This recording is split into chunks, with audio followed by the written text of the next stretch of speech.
guys, and welcome to another video. So I'm seeing Infinity War today when this video is uploaded. I'll be seeing it tomorrow now whilst I'm recording it. So I am extremely excited for Infinity War. So now it's the perfect time to look at Phase 3 so far and review it, ready for the upcoming Infinity War. Now this video will have some light spoilers for the MCU, but nothing universe breaking. So firstly, let's get into Civil War. So firstly, this has the best action arguably in any MCU film. I think the action for this film is absolutely incredible. I think some standouts are the airport scene and the final battle. This also has some amazing characters and their attitudes feel real. The plot doesn't feel manufactured in any way, shape or form, which can happen with some of the other Marvel films like Age of Ultron, but in this the arguments feel real and not manufactured, which is just such a great thing. This also has some of the deepest themes the MCU, themes of loss and guilt and conflict. These are just some of the themes that are just really well done in this movie. Zemo is also an incredible villain. He gets a little bit of hate, which I really don't see why. I think Zemo is an absolutely incredible villain with realistic motivations, but yet a more clever villain. However, that's where the one problem with Civil War comes in that the villain's plan does have a couple of plot holes, which is slightly annoying, but overall this is my favourite film in the MCU. I absolutely love Civil War, and apart from one tiny plot hole, it is a perfect film for me. Next, Doctor Strange. Now, firstly, Benedict Cumberbatch is extremely charming in this.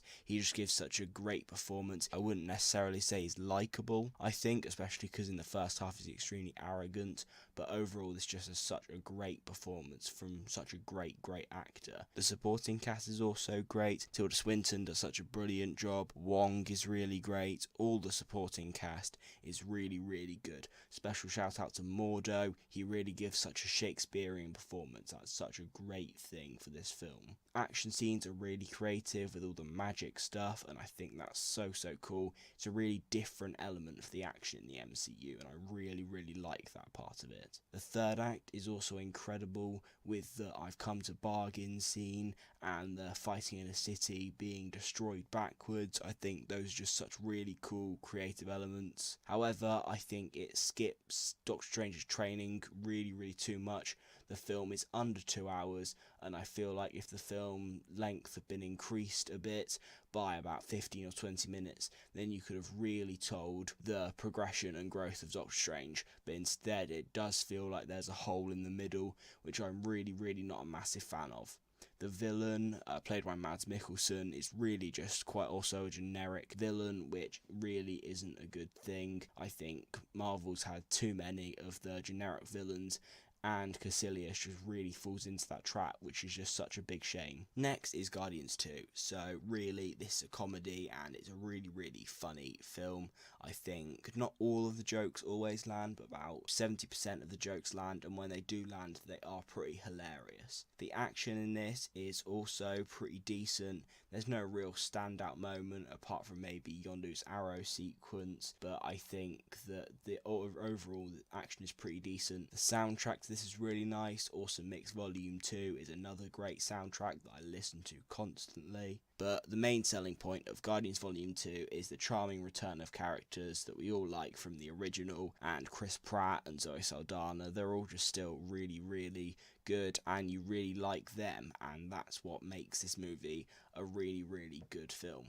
However, this is kind of a really dark point in the MCU. This is definitely the darkest story that's been told, with especially I think a really dark moment is where Ego has killed all his children and put a cancer tumour in his son's mother, and I think that just goes a little bit too dark. I think either go dark and explore them in a proper R-rated film, but in a 12 or 13 for American viewers, I don't think you can expect to just have those elements in there but then gloss over them. That does not work at all. Also, the film is split up into acts, and each act almost has its own villain, but that means that no villain gets their time to shine, which I think is a really, really big shame. So I really like Spider-Man Homecoming because it's a different MCU story. Phase 2 does a great job of differentiating the MCU and telling different stories with a spy film and a heist film. And this does a really cool John Hughes, high school vibe film, which I think is just such a really different but nice element for the MCU. Tom Holland is absolutely fantastic as Spider-Man. He does both a great Spider-Man and a Peter Parker better than both Tobey Maguire and Andrew Garfield did. The Vulture is also an incredible villain, probably top 3 MCU villains for me. I just think the Vulture is such an intimidating villain, and he's probably even more intimidating without the suit, with that gun scene before Tom Holland is going into the prom. That's just such an incredible scene. It just really shows you what the Vulture's all about. However, the action for this film isn't very good. I don't think there's any creativity put into it, and there's just a lot of things that just look like a computer graphic, which I think is a bit of a shame for Spider-Man, where you have so many great opportunities that you can do with that character action wise. Also, Sony really spoiled my first experience of this film because of their marketing. Just one example I can think of from the top of my head, boat scene in the middle, the ending of that is literally spoiled in one of the trailers. Literally, they show Iron Man putting the boat back together, and it just makes for such an anticlimactic scene, because you know that the boat in some way is going to get put back together, but it just makes for such an anticlimax when all just ends of scenes get put into trailers, and that really, really annoys me. So that kind of makes me not like Spider-Man Homecoming quite as much, because my first experience wasn't as good as it would have been if the Sony marketing had been much better. Next is Thor Ragnarok. Now this is, for me, the funniest film in the MCU. Unlike a film like Guardians 2, all of the jokes land for me, and they're all just so funny, especially the Stan Lee cameo.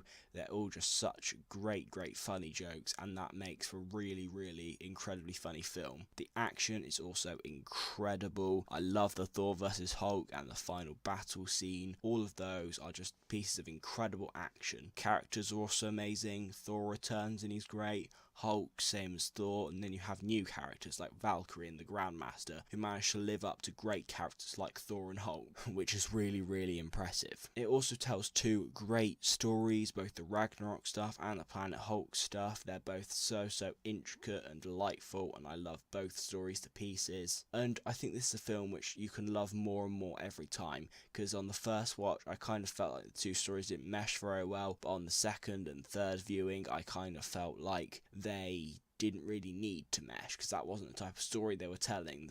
The focus was on Thor, and then occasionally it worked to mix things up by telling the story of Hela, and I think that works so well for this film. If I had to think of one problem for the film, sometimes the emotional moments are undercut by some humour which is used, a bit like Guardians 2 in the David Hasselhoff shows up, but that's the only problem I can think of for Thor Ragnarok. So another incredible MCU film. And finally, Black Panther. So this is a great new culture to explore. The world of Wakanda is just beautifully constructed and explored.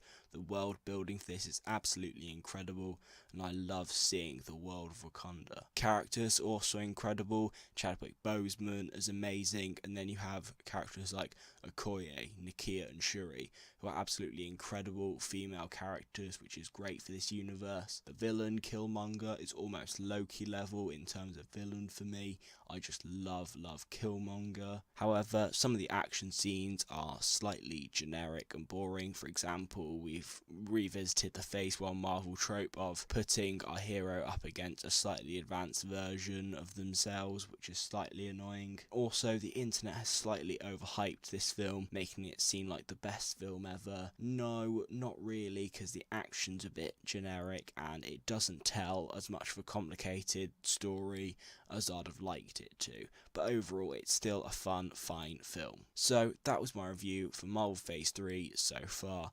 I'll be doing an Infinity War review soon. If you want to check out some more in-depth thoughts about Phase 1 or Phase 2, then you can check out those reviews on my channel. I've also done long full video reviews on Guardians of the Galaxy Volume 2, Thor Ragnarok and Black Panther. So if you want to check out my extended thoughts on those, please go check those videos out. It'd be much appreciated. Please like, please subscribe. I'm happy to have a chat with anyone in the comments, and thank you for watching. I hope they remember you.